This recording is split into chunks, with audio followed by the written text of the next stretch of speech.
Tinamaan ng Israeli forces ang ilang lugar sa gitnang bahagi ng Gaza Strip nitong Miyerkules, July 17. Ayon sa mga health authorities sa lugar, tinatayang 9 na Palestino ang naiulat na nasawi matapos ang nasabing insidente.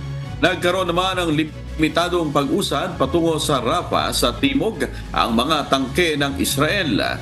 Nagsagawa ng raid ang Israeli tank sa hilaga ng lungsod bago matras na bahagi na kanilang taktika bago magsagawa ng mas malalim na paglusob. Ayon sa militar ng Israel, nagpapatuloy ang operasyon ng kanilang mga tropa sa lugar ng Rafah kung saan nasira na umano ang tinatawag nilang isang terrorist cell at launcher na ginamit laban sa kanila.